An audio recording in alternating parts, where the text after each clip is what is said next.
través de tribulaciones entraremos en el reino de los cielos.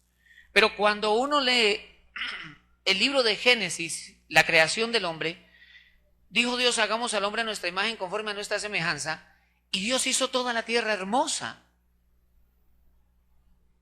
llena de bendiciones. Y dice la Escritura que puso al hombre en el Edén. Yo les he compartido a ustedes que la palabra Edén significa delicia, paraíso. O sea que Dios hizo una tierra hermosa para el hombre, pero no fue suficiente para él, para Dios ponerlo solamente en la tierra, sino que además hizo un hermoso Edén para el hombre. Y dice Génesis 1:28, entonces bendijo Dios al hombre. Lo primero que Dios hizo después de crear al hombre fue bendecirlo.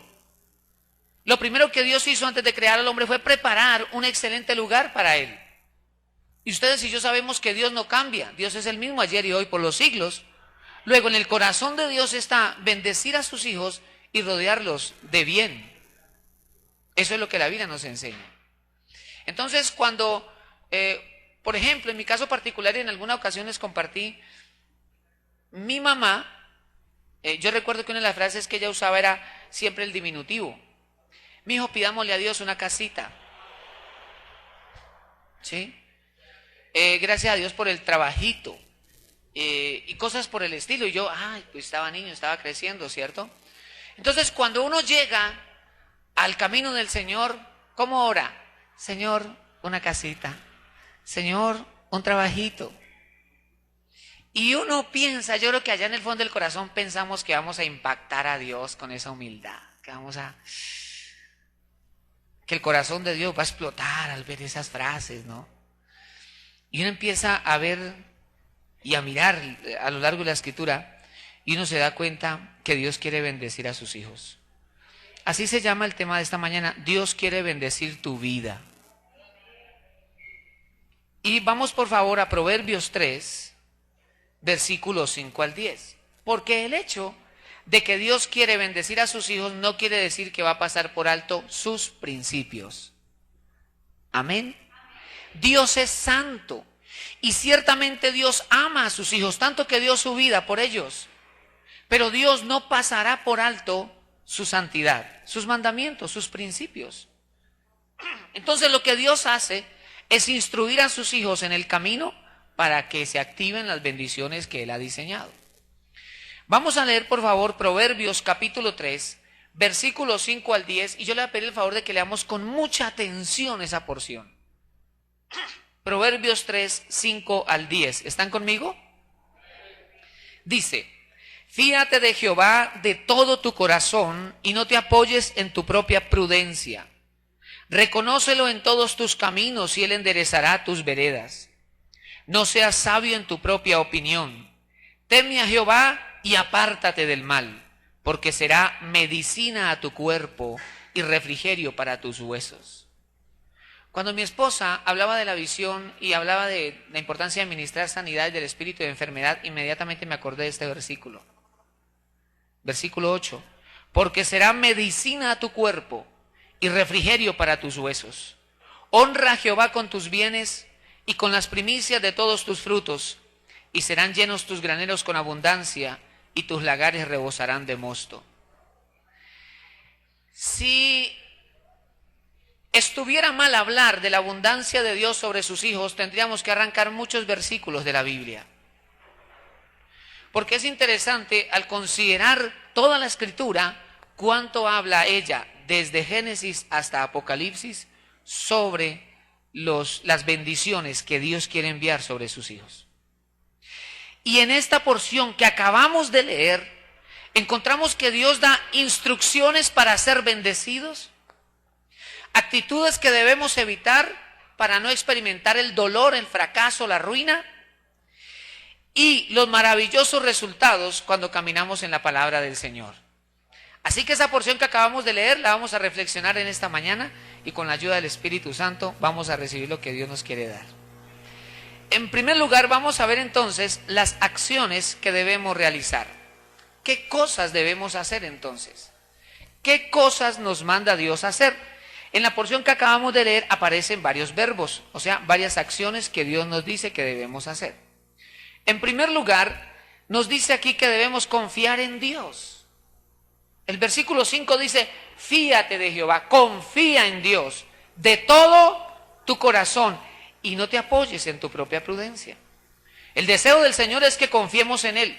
Usted encuentra que en los evangelios en varias ocasiones el Señor Jesús, cuando iba a hacer un milagro, le preguntaba al que iba a recibirlo, ¿crees? Era como una demanda de fe, ¿no? ¿Crees que puedo hacerlo?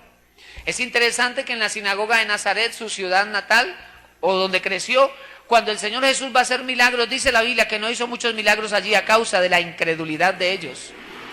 Y por eso el Señor preguntaba en varias ocasiones, ¿crees que puedo hacerlo? Por eso la Biblia dice, sin fe es imposible agradar a Dios. En varias ocasiones a sus discípulos el Señor en amor los confrontaba, ¿no? Y les decía, ¿por qué estáis así amedrentados? ¿Por qué tenéis miedo? ¿Cómo no tenéis fe? Porque el Señor siempre espera fe de sus hijos. De manera que podemos decir que la fe es una de las plataformas que Dios usa para hacer sus milagros. Por eso les preguntaba a quién le iba a hacer un milagro. ¿Crees? La fe es una base sobre la cual Dios hace sus milagros. Ahora está el contraste. ¿Qué pasa cuando no hay fe? Cuando no hay fe, el recurso humano es la razón. Cuando no hay fe, entonces ya empezamos a utilizar la lógica, empezamos a usar la razón. Entonces ya no caminamos en los principios de Dios, sino en lo que nosotros concluimos es lo que hay que hacer.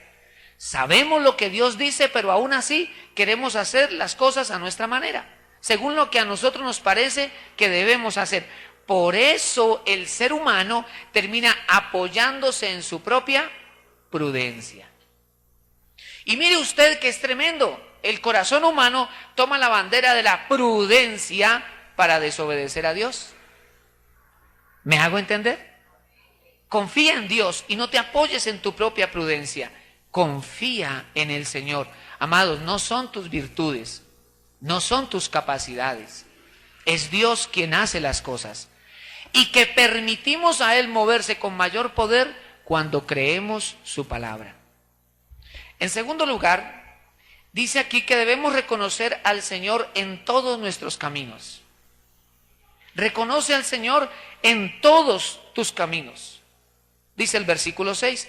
Reconócelo en todos tus caminos y Él enderezará tus veredas.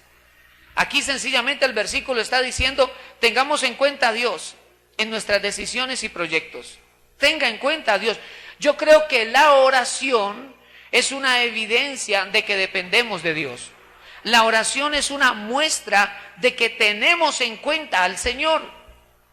Y la verdad, hermanos, reflexionemos en algo. ¿Cuántas veces hemos tomado decisiones y no hemos tenido en cuenta a Dios? ¿Saben? Por eso la mayoría de nuestros negocios fracasan. Por eso muchas de nuestras empresas o emprendimientos fracasan. Por eso sufrimos buena cantidad de dolores por no consultar a Dios. O tal vez por consultarlo, pero aunque lo consultamos al final queremos hacer nuestra propia voluntad. Tenemos que asegurarnos de que aquello que emprendemos está en el corazón de Dios, de que sus ojos, sus manos, su corazón está en lo que nosotros estamos emprendiendo. Es fundamental contar con la presencia de Dios. ¿Por qué? Porque si contamos con la presencia de Dios tendremos su completo respaldo y bendición. Cuando Él va con nosotros, tenemos su respaldo, lo tenemos todo. Si Dios está con nosotros, ¿qué más vamos a necesitar? Lo tenemos todo. Por eso con razón dice aquí la palabra, reconócelo en todos tus caminos. Si yo reconozco a Dios en todos mis caminos, sencillamente seré bendecido y prosperado. Y como dice el Chavo, una hermana me decía, pastor, usted se veía mucho el Chavo, ¿no? No nos hagamos tarugos. ¿Quién no quiere ser próspero? Yo sé que este es un tema delicado, hermano. Y a mí me ha tocado, por la gracia de Dios, predicar sobre finanzas en la iglesia donde he estado. Y tengo seminarios completos sobre eso y yo me maravillo ver cómo la Biblia habla del asunto. Es tremendo. Y cuando estudiamos los principios bíblicos, financieros, uno empieza a aprender los principios a través de los cuales Dios bendice. Miren ustedes a Judas, caminó al lado de Jesús, vio los milagros, escuchó las prédicas impresionantes de Jesús. Pero Judas se condenó. Tremendo, ¿verdad? No basta con tener un saber, necesitamos hacer lo que sabemos.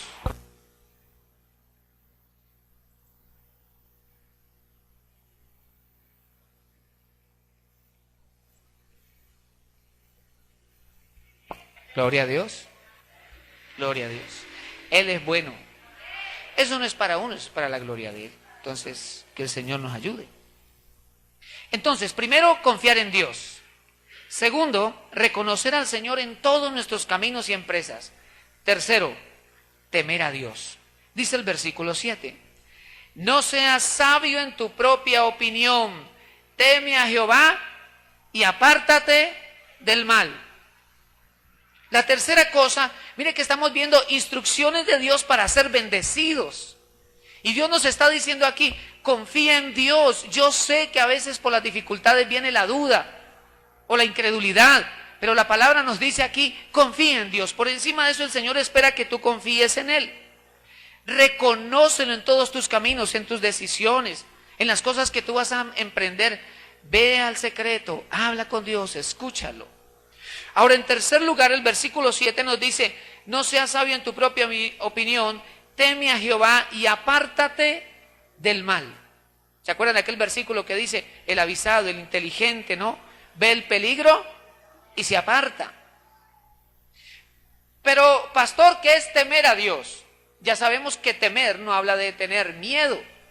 Temer a Dios es respetarlo. Es vivir de manera piadosa. Hablamos de un corazón que busca al Señor. Yo he observado algo, y ahora que estaba atrás, mientras la alabanza, yo reflexionaba, ¿no? Yo no tengo 70 años en el Evangelio, pero he visto en estos años que la persona que en la iglesia persevera y sirve a Dios, Dios le bendice. Tal vez no será la persona perfecta. De hecho, ¿quién aquí hay sin tacha? Empezando por este servidor, si no es por la gracia de Dios, yo no estaría aquí. Pero he observado que Dios premia la perseverancia. Por eso la Biblia habla de eso. Dice que debemos mostrar la misma solicitud que hubo al principio. Algunos la pierden con el tiempo. Pero que la misma solicitud hay que mantenerla, perseverar. Y pensaba yo atrás y recordaban algunos hermanos, y yo he visto que aquellos que perseveran, que siguen al Señor, a pesar de sus errores, a pesar de sus tropiezos, a pesar de sus crisis, perseveran siguiendo al Señor, el Señor les bendice. Porque Él es bueno. ¿Qué padre no quiere bendecir a su hijo? Imagínate, por ejemplo, tú eres padre de familia, tienes 7 hijos y hay 2 cardíacos. Alguien me decía, pastor, ¿qué es cardíaco? Yo le decía, difícil, o sea, afecta el corazón. Y hay de 7 hijos, hay 2 cardíacos y uno más cardíaco que todos los otros. Los 6 juntos no igualan a este.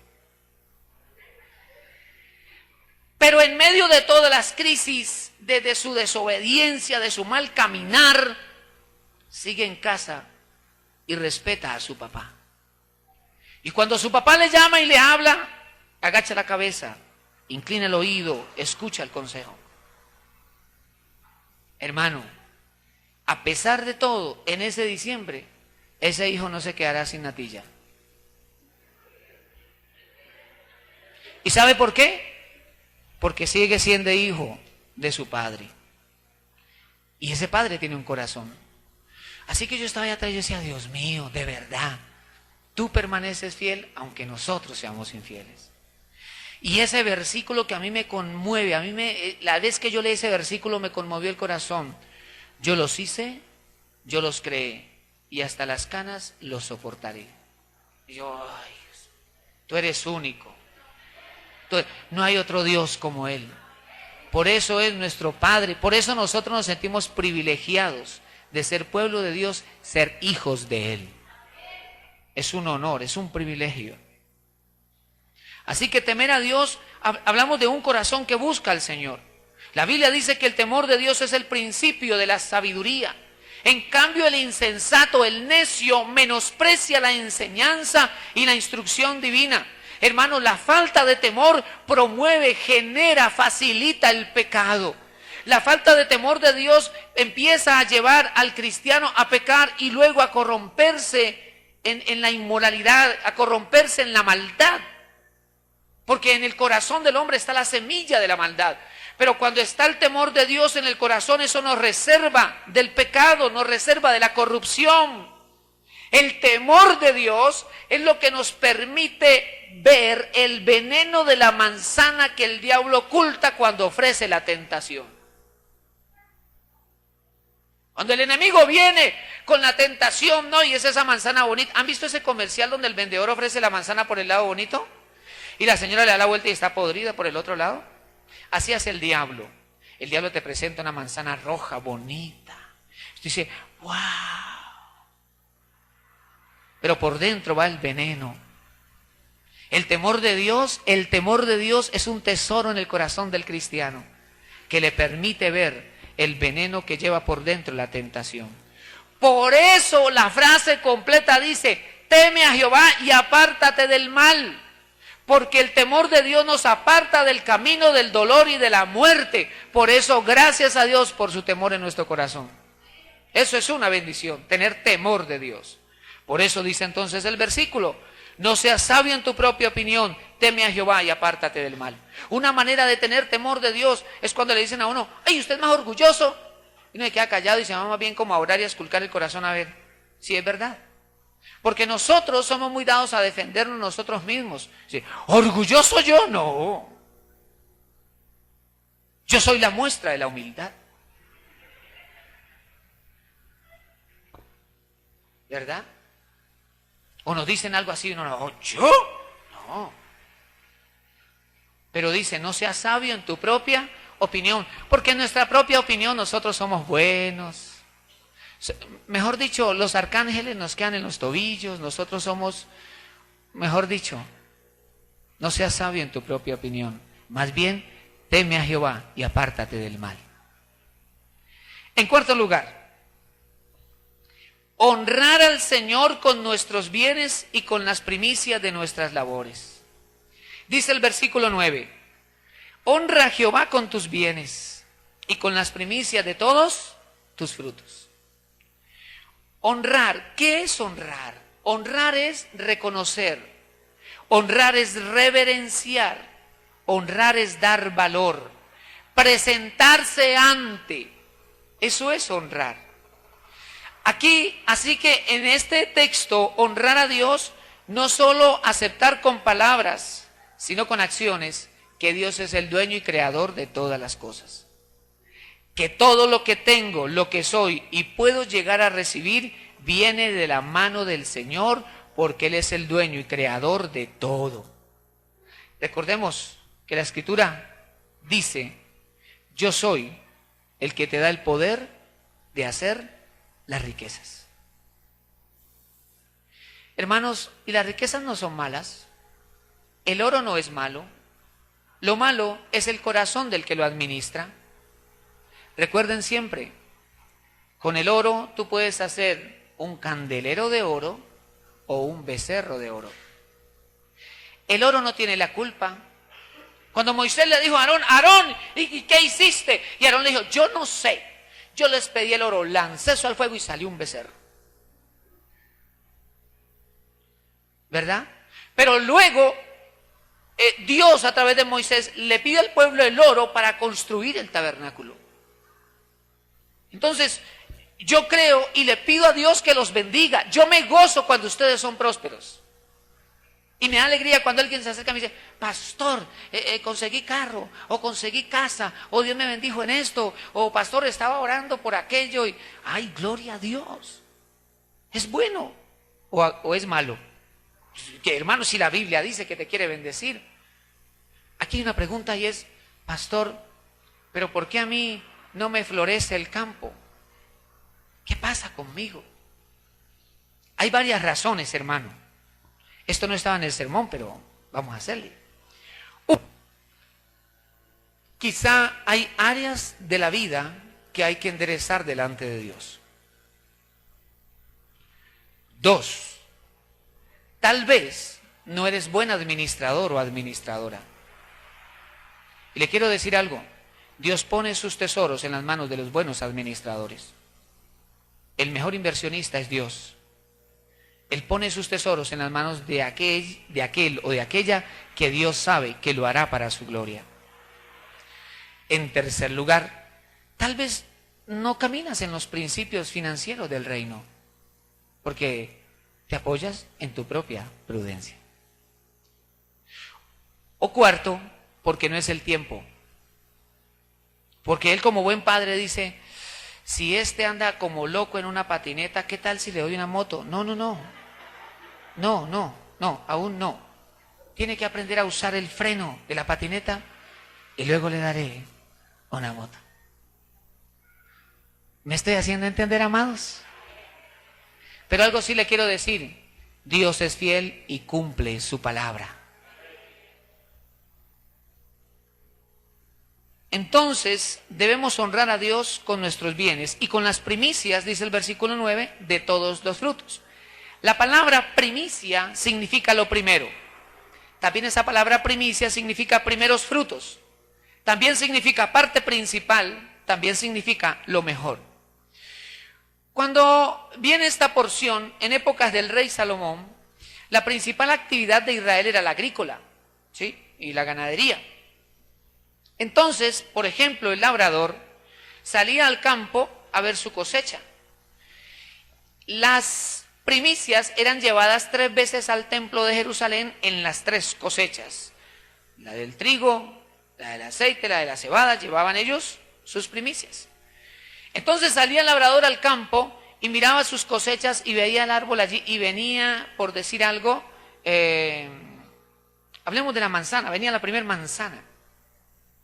Y él le ponía un ramito, un cordoncito de color, alguna cosa, y él sabía que ese fruto era la primicia. Y generalmente lo primero, lo que lleva la mayor fuerza, es como lo mejor, ¿verdad? Es como el primogénito, ¿verdad? Y entonces el labrador luego tomaba todas esas frutas y se venía para el templo. En el libro de los Salmos hay una sección que se llaman salmos graduales. Graduales porque los iban cantando a manera que se iban acercando al templo. Entonces toda esa gente se acercaba con una alegría, con un regocijo, llegando al templo a presentar sus primicias. Por eso en contraste vemos hoy el hermano que le toca dar y ay no, lo que no. Parece que tuvieran ojos en los dedos. Una vuelta y no. Yo no sé, dicen una capacidad en los dedos impresionante. No tienen huella digital, sino ojos. Santo Dios. Y como dice la Escritura, con tristeza. Con tristeza. Como que se está yendo el corazón. El judío entonces venía y cada vez a medida que se acercaban más a la ciudad, salían de las otras ciudades porque había un solo templo.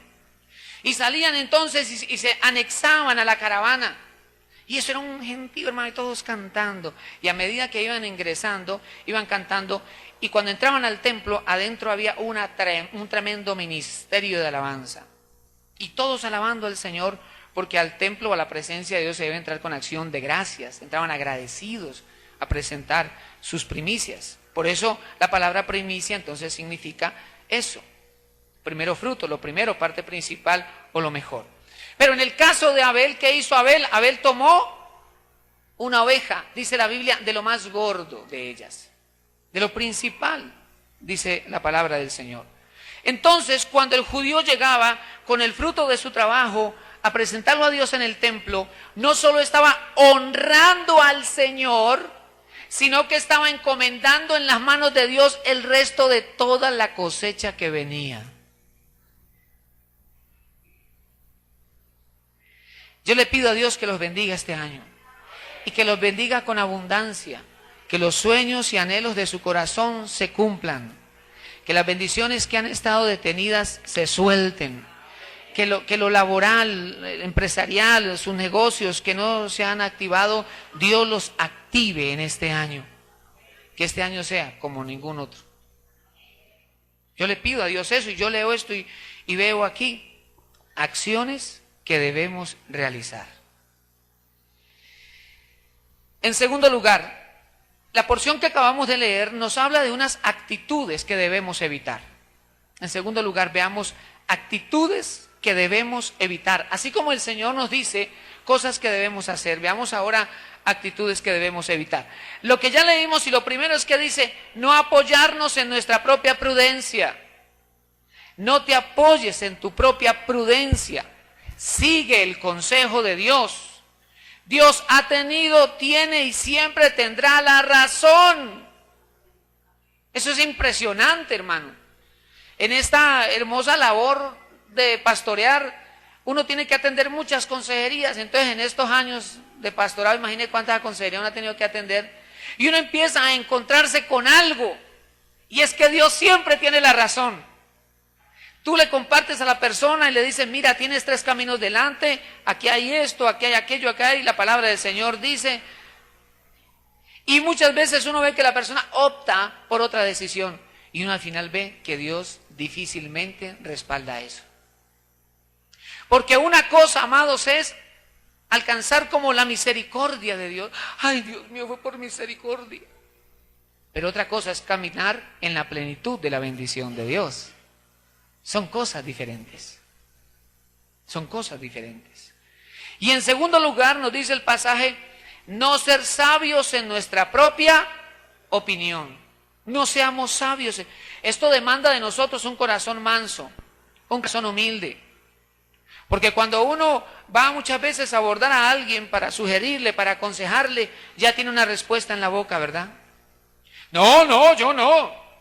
No, es que yo pienso que... A mí me parece que, es que yo siempre he hecho esto, aquello, es que mire, yo he visto que no sé qué, y sacamos una cantidad de argumentos procurando nuestra propia sabiduría. Pero tenemos que poner por encima de todo la sabiduría de Dios. Yo les decía ahora, con facilidad nosotros emprendemos proyectos sin tener en cuenta a Dios. O en otras ocasiones, para darle el tinte evangélico, empezamos algo sin preguntarle a Dios y luego le decimos que al Señor que lo bendiga. Con mucha frecuencia vemos eso, ¿verdad? Emprendemos algo y luego le decimos al Señor, Señor, bendice lo que ya estoy haciendo. Porque concluimos que Dios nos debe bendecir porque somos sus hijos.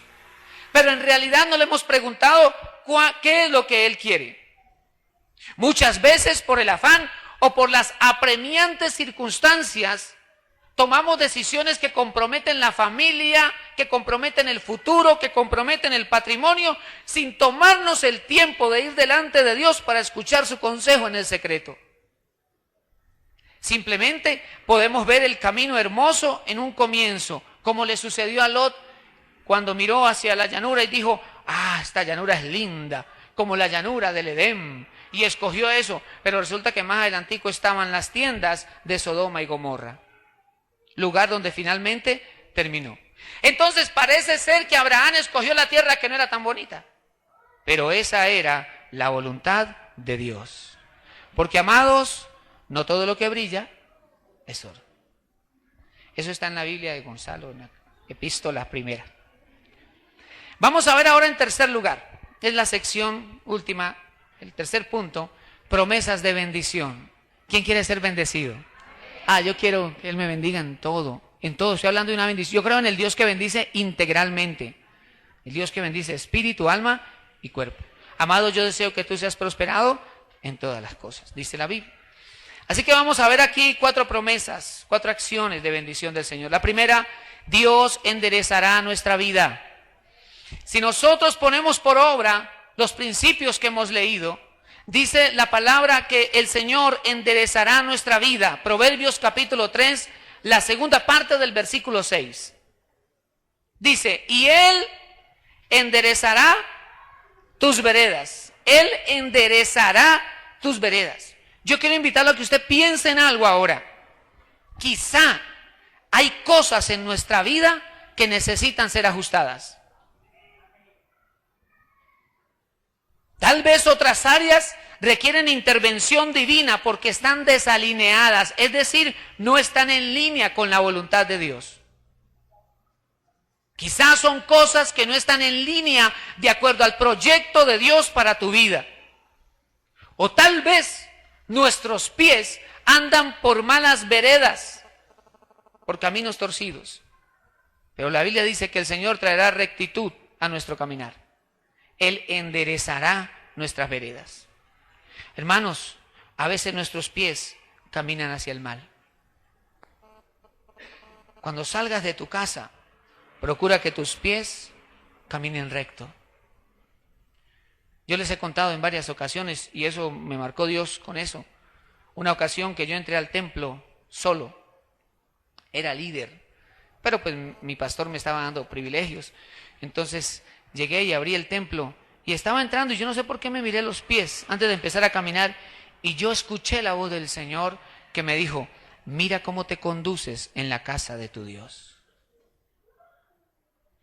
Y Proverbios habla del caminar, Proverbios habla de los pies. Hay pies, dice Proverbios, que van presurosos hacia el mal, pies que corren a derramar sangre. Pero esos pies deben ser sometidos y consagrados a Dios. Yo hay momentos donde oro exclusivamente por los pies y digo: Señor, que estos pies vayan derecho por caminos rectos y buenos. Hay caminos que al hombre le parecen derechos, pero al final son caminos de muerte. Entonces Dios quiere traer rectitud a nuestro caminar. ¿Será que hay áreas donde necesitamos que Dios ponga las cosas derechas en nuestra vida? Ya leímos cómo permitirle a Dios traer rectitud a nuestra vida. En segundo lugar, el Señor, y por eso me gustó mucho ese momento de administración que tuvimos ahora, que el Espíritu guiaba a mi esposa. El Señor enviará sanidad y renovación. Otra de las promesas que nos da este pasaje es que el Señor enviará sanidad y renovación. Y hablamos de una sanidad integral. Leámoslo. Proverbios 3, versículo 8. Porque será medicina a tu cuerpo y refrigerio para tus huesos. Entonces el pasaje nos está hablando de sanidad exterior, cuerpo, y sanidad interior, huesos. Dios quiere sanar a sus hijos integralmente. Dios es el que restaura lo que ha sido dañado. La palabra también habla allí de refrigerio. Luego Dios trae renovación al cansado, al que está agotado, aquel en quien el aceite de Dios se ha secado. Por eso a los vehículos hay que cambiarles el aceite. El aceite pierde su viscosidad y se convierte en un peligro. Y por eso es necesario que haya renovación. Cuando el cristiano está cansado o fatigado, debe ir a la presencia de Dios para hallar descanso y fortaleza. Amado, la solución no está en renunciar, sino ir a la presencia de Dios y renovar el corazón. En tercer lugar, Dios enviará abundancia sobre tu vida. Bueno, como uno comparte este tema es acerca de sus testimonios, ¿verdad? Yo leía el pasaje de Malaquías. Traeremos al alfolí y haya alimento en mi casa y abriré las ventanas de los cielos y derramará bendición hasta que sobreabunde. Entonces, yo me quedaba con el término abunde. ¿Qué es abundar? ¿Qué es abundancia? Que digamos que en la casa lo normal son 10 libras de arroz. Pero ¿qué será abundancia? ¿Cuántas? 12 no son abundancia. 30. Uno dice: wow, 20, ¿qué hago yo con estas 20? Ahora, pregunta, si abundancia son 30, ¿qué es sobreabundancia? 100. Carachas, 100, ¿qué hago yo? Pastor, ¿y cuál es el objetivo de Dios al derramar sobreabundancia si yo vivo con 10? ¿Para qué me manda 100? Para que tú seas bendición para otros. y te sacies del bien que Dios envía sobre tu casa. Porque así dice Santiago, que Dios es el que nos da todas las cosas en abundancia para que las disfrutemos. Que así dice Santiago, ¿qué hago yo? Pero también el mismo Santiago por el Espíritu dice, no pongas tu corazón en las riquezas, las cuales son inciertas, sino en el Dios vivo que permanece para siempre.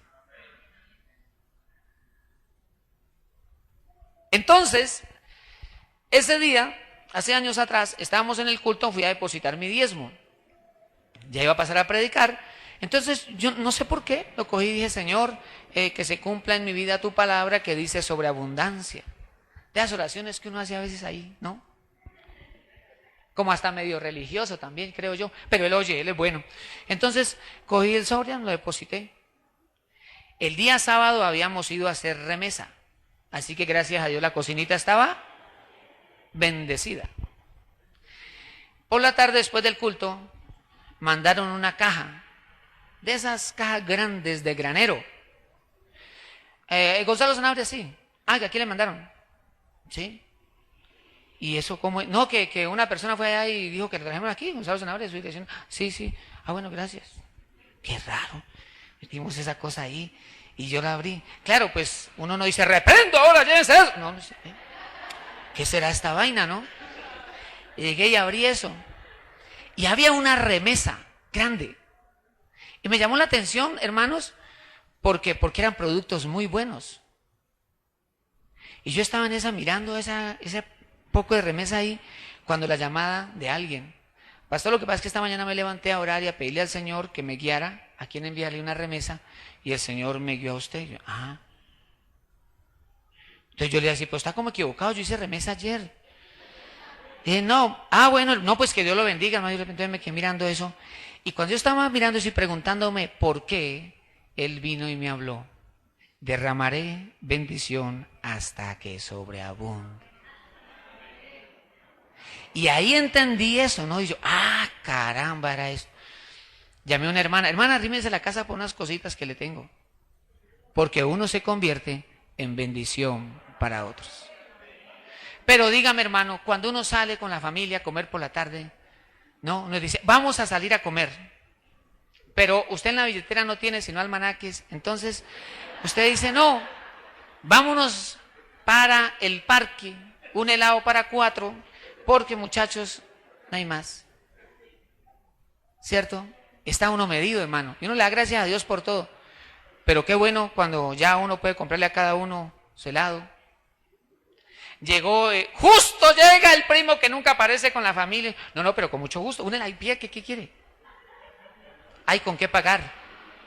Pero un helado para 8, eso ya es muy difícil. Me estoy haciendo entender, hermanos. Dios, y yo, ahora, vean, hermanos, yo sé que uno pasa por tiempos difíciles. Yo sé que es eso. Yo sé que es no tener nada que a usted le presten y yo también se desaparezca. Que a uno pelado y endeudado. Eso es difícil. Yo sé que es eso. O sea, yo no estoy hablando de algo que no he vivido. Yo sé que es eso. Yo sé que es tener negocio y fracasar y quedar en cero. Sé que es eso. Y también sé que es la misericordia de Dios bendecir a sus hijos. También sé que es eso. O sea, estoy hablando de algo que no solamente creo, sino que he vivido. Y que cuando uno lee la palabra uno se da cuenta que Dios quiere bendecir. Dios le quiere bendecir, créame, Dios le quiere bendecir. Dale ese aplauso al Señor, que Él es bueno, hermano. Él es bueno. Él es bueno. Entonces leamos Proverbios 3, la primera parte del versículo 10. Y serán llenos tus graneros con abundancia. Cuando el judío empezaba entonces el tiempo de la cosecha, imagínatelo a él a su espalda con una gran siembra y un granero inmenso delante, y una cantidad de trabajadores. Qué duro era para él llegar y encontrar que después de la cosecha había un granero vacío o semivacío, porque eso representaba el fracaso de la cosecha que terminaba. Representaba que sus esfuerzos habían sido en vano, al igual que su trabajo. Así como tener un granero lleno producía en su corazón la satisfacción de su labor, la bendición del cielo y la seguridad de la estabilidad en su casa. Cuando uno está joven, uno tiene un poco de planes fantásticos, ¿no? Pero cuando uno ya tiene hijos, uno piensa más en ellos que en uno. Y entonces se convierte la bendición material en una necesidad para la casa. Y cuando ese judío salía y veía ese granero lleno, entonces en su corazón no solo había gozo, sino paz, al ver la mano de Dios.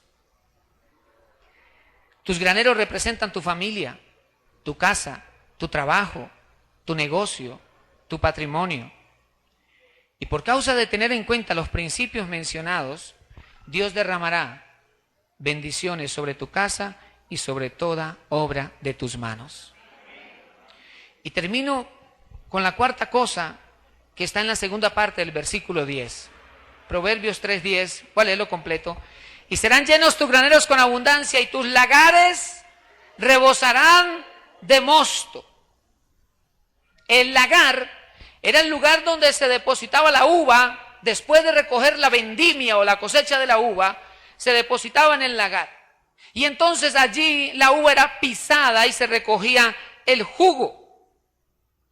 En la Biblia el vino representa gozo, bienestar, alegría. Entonces Dios promete derramar gozo en el corazón de sus hijos.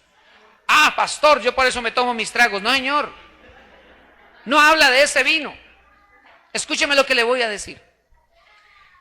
En el Antiguo Testamento hay dos palabras hebreas que en nuestras traducciones traduce la palabra vino. La primera palabra es yayin. Esa palabra significa jugo de uva fermentado, vino. Esta palabra es usada en Proverbios 23, donde el vino es condenado y donde dice, no mires el vino cuando rojea. No te quedes en él, no te demores en él.